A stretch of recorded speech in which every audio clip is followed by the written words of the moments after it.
Now on Talking Solutions, there's no hero in heroin. Is that what it's called, Joe? That is what it's called. Joe Engle is with us. We're also joined by Jeff Horn. One of my coworkers told me about there is no hero in heroin. And I said, get them in here. Unfortunately, this is an issue we need to know about and need to do something about. What's the story? Well, correct. And this is absolutely not a topic that is on the forefront of everybody's mind. People don't want to talk about it. People don't want to see it's a problem. You know, it's not here, not in my family, not in my town. Unfortunately, it does not discriminate. You know, it doesn't care your social economic status. It doesn't care whether you're employed or not employed, whether you're a good person, not a person. I mean, heroin addiction touches everybody. Joe, a lot of people have this mental picture in their mind of a person who is addicted to heroin as being somebody out in an alley someplace. Like you say, heroin addiction crosses all boundaries. Correct. And while that's certainly not the example of every addict, if the addict continues to use, that's certainly where they're going to end up. Homeless, and they're going to lose everything. Heroin takes everything from you. Am I correct in believing that some of our heroin addiction issue that we deal with these days has to do with people who have been addicted to opiates that are far too prescribed, and maybe they end up not being able to access this after they've got an addiction going? It may not be their fault. They may have had this prescribed after an injury by their doctor, but down the road they're addicted. They're no longer able to access that drug that they now need. And heroin does the job, and it's also cheaper. Cheaper and easier to get, if you could believe that. They have those prescription monitoring programs now that's just got signed into legislation this past legislative session. So the feds and the state government officials are cracking down. For far too long, the pills were too easily obtained, too easily prescribed, where there would have been possibly other pain medications that would have sufficed. And unfortunately, you are right. Now that the prescription monitoring program is in effect, these guys are finding themselves cut off. And once they're cut off, you know, the body is already addicted to it. And molecularly, the opioids and the opiate, you know, one is synthetic, one is natural, but molecularly they're exactly the same. So it is cheaper and more potent, and it's unregulated, so you don't even know what you're putting in your body. So much social media these days. We see the clips on Facebook where you see a couple in a van who both shoot up with heroin, and they end up passing away, leaving behind a baby. Tragic. Yes. And unfortunately, that happens far too often. But on the other side of that, unfortunately, what's not really seen,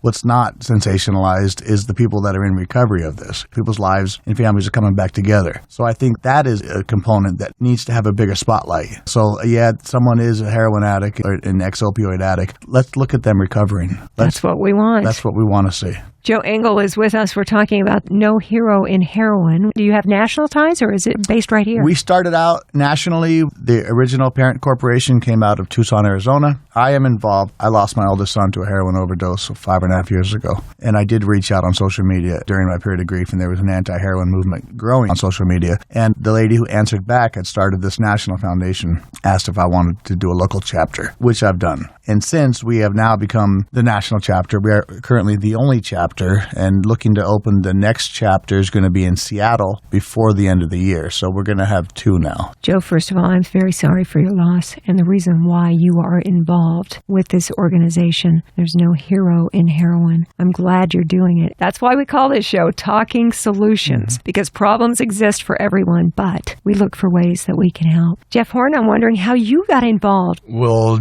it's hard to say no to Joe with his organization, his movement. I got involved in my background's in education.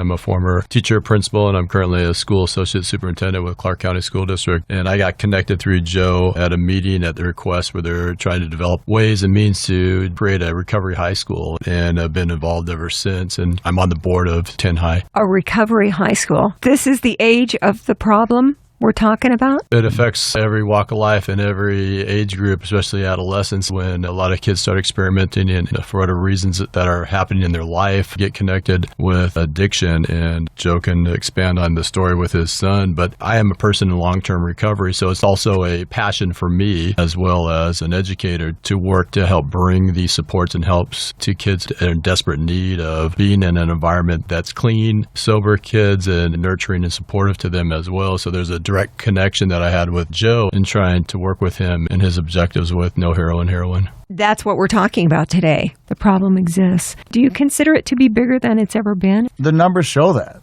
overdose deaths have surpassed car accidents 2 years ago. No. As the leading form of accidental death throughout the nation. Death from overdose has increased over 400% according to the CDC in the past 10 years. So, yes, it is certainly worse than ever. The last numbers that I saw is 129 people a day are dying from an accidental overdose. 129 people a day. I know I'm shaking my head, and I know we can't hear that on the radio, but I'm just stunned. Yeah, it's not getting any better. In the 5.5 years since my son passed away, it's increased threefold since 2011, so it's getting worse. It hasn't gotten any better. So we haven't crested and started downward. That's yet. what we want, to be able to decrease this rate. The nation is waking up. President Obama's Opioid Act is releasing $1.1 billion. That's with the B, to help combat this. And there's a lot of money that's getting put out through the single state agencies. Hopefully that grant money that will be available to organizations such as mine and other organizations, treatment centers, medically assisted treatment, i.e. methadone and Suboxone. Those are designed to help somebody get off of a heroin addiction. However, that medically assisted treatment with an exit plan, with treatment from a counselor, a licensed clinical drug and alcohol counselor, that is probably the best way to go right now. The kind of numbers that we've got to be talking about, people dealing with a heroin-type addiction these days, got to be bigger than ever before. People who are heroin addicts, like we were saying a few minutes ago, can be from any walk of life. Our neighbors, our friends, maybe someone in your family, which I know is something that you had dealt with years ago, Joe. Everybody knows somebody. That is a big statement. 1 in 3 families are affected by addiction directly. 1 in 6 families are affected by the loss of a loved one. Those are talking points that we need to actually put in people's face, and they need to see that and understand, oh my God, we do have a problem. What can we do as a community? Which is what you're asking. What can we do? The first step is to recognize that there is a problem. The second step is to take action. So we're working with the Clark County School District, and if we can bring a recovery-type high school to give these kids a nurturing environment, get them beforehand, before they're a completely full-blown addict. You know, it's easier to teach children than to fix a broken adult. That's what we're looking to do. We're looking to gather the community partners, as many people as we can, and start a movement and say that we're just really sick and tired of watching our kids die. So we need to pay attention to what's really going on, because we need to recognize it before we can fix it. People are suffering in silence. If you're the parent of a heroin addict, nobody's bringing you casserole dinners. Nobody's coming over your house and consoling you. If my kid has cancer, if my kid has another disease, all neighborhoods come together. Oh, sure, we'll have a fundraiser for that. Not so much for addiction, because they think that it's a moral failing. And that conversation of it being a moral failing or a disease, that shouldn't be the conversation. The conversation should be, what can we do to stop these kids from dying? So first we need to recognize that we've got a problem. And after that, if we are one of the 1 in 3 families, as you say, Joe, who has someone who is dealing with an addiction issue, are there places we can call? Are there places we can go online? Is there information we can access to get some help? Well, that's interesting, because I, too, am a person in long-term recovery. And at the time of my son's addiction, I was connected to a recovery program. I was 14, 15 years into my own personal recovery program, and I didn't know where to take him. So certainly, that's where a lapse is. Let's get this information out. We need to come up with some sort of streamline. You know, when a parent's in crisis, they don't want a lot of red tape. They want to be able to pick up the phone number, 1-800, beds, hotel.com. 1-800-FIX-ME. Fix me, right? This. They're in crisis. That's what they need. There are some legislators, there's some governors. Governor Chris Christie from New Jersey, his whole state of the state address last month, he took it all and talked about heroin addiction within his own state. And they put together an action plan. So it's starting to come down from the top legislators. Governor Sandoval had an opioid prescription drug summit last August, and what's going to come out of that, hopefully, is going to be a lot more education, a lot more prevention, a lot more resources available. So now I'm taking it on as my task. The name of my organization is There Is No Hero in Heroin. TINHIH is the acronym. It's a little easier. It's not quite such a mouthful. TINHIH. So my mission is to talk to as many people as I can, and I thank you for this platform, because I want to let people know that I am here. We are 100% volunteer based. I'm gathering momentum with other family members who have been touched by addiction, and we're talking to anybody who will listen. So our next effort is to get the resource directory available. We want to get it out to the public. As far as reaching your organization, TINHIH is easier to say than the full name of the group. Joe Engle is with us today from TINHIH, and also Jeff Horn. We're talking about the fact that we've got a problem in this community all throughout the country. We've got an issue, and it's not restricted to age or income level or education or anything. It's across the board. We've got a problem, and so we need to take steps to fix this, to lessen it. Do you have presence on social media? Sure. My website is tinhilasvegas.info. That's TINHIH lasvegas.info.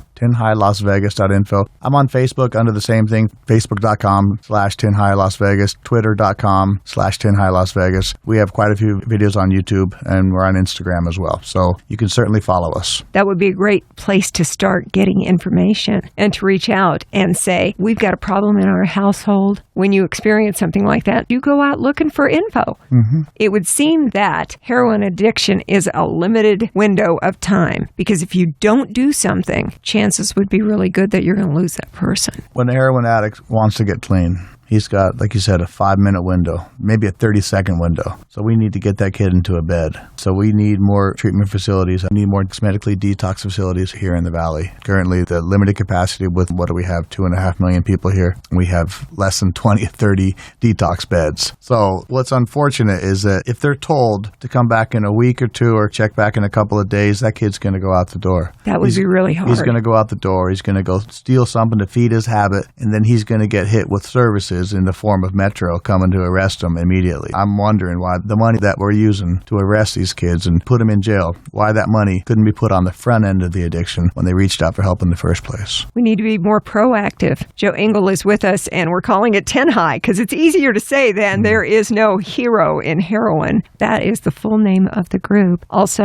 we've got Jeff Horn. Jeff, I always ask here on Talking Solutions, what can we do to help you? I think one of the biggest things that we need to do, not only as a individual but as a society, is to help remove the stigma of addiction. That's one of the reasons why Joe and I both talk about we're individuals in long-term recovery, because there shouldn't be shame in that, and there is. There's a stigma out there that shames people. They don't want to come out. They don't want to say I'm in recovery, and that's a problem because we have tens of thousands of individuals that are in long-term recovery, which is a good thing. We have individuals in our community right now that are extremely supportive to Joe's help with his nonprofit, as well as trying to create this recovery high school as well. And they're individuals that are courageous enough to say, I'm in long-term recovery. And it's a good thing. And the more people see that and hear that it comes in all walks of life, whether you're a waitress, a school administrator like myself, an electrician like Joe, in all walks of life, lawyers, doctors, nurses, we're here. We're all over the place. But sometimes it's difficult for individuals to say, I'm in recovery because of the stigma attached. So we need to remove that.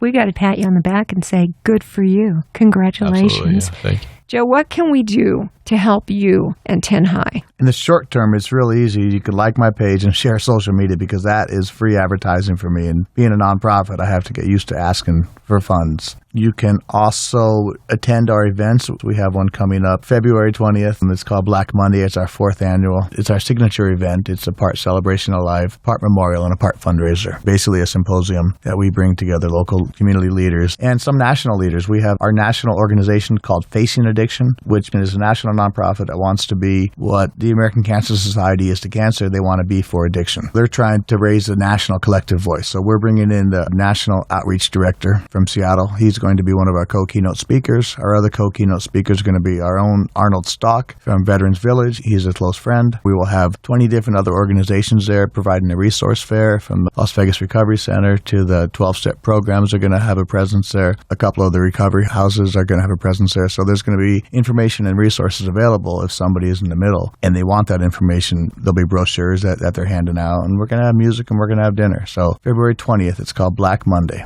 Where is this happening? At the Salvation Army Chapel on 2900 Palomino. I know exactly where that is. All right, so Salvation Army. And that's a beautiful facility back there. It's kind of tucked away in that little residential neighborhood. They've always been really good to us. It's called Black Monday, and it's coming up tomorrow. Free event? Is anyone welcome to attend? Everybody, all friends and family. It's open to the public, and it's 100% free. Food is for a donation. You know, we get our food donated to us, dinner, and I think we're going to have fettuccine Alfredo and desserts. We just ask for a small donation. We're going to have raffles, and we're going to be selling T-shirts. It's free to come in and hang out and meet everybody there. That's happening tomorrow at the Salvation Army, 2900 Palomino Lane. What are the hours? Doors open at 4, and it should be over by 7:30 p.m. A lot of information. You're going to get to hear from people. You're going to get to see. You can ask about your specific situation. I'm sure that there's going to be people in-house at Black Monday. Absolutely. Who, when you're dealing with something in your life, in your family, in your household, someone you know, you can go and get information about what can we do to help. Sure. Black Monday coming up tomorrow at the Salvation Army, 2900 Palomino Lane. Doors open at 4 o'clock. There's dinner, there's a presentation, there's tons of information and connections. And our key event there is we're constructing a memorial carnation wall with 3 different colored carnations. So people can purchase these carnations that all represent different phases of addiction. White for somebody who's overcome their addiction, black for somebody who's still in the throes of their addiction, and red for someone who's passed away from addiction. Boy, we want more white ones. We need more white ones. That's our tagline.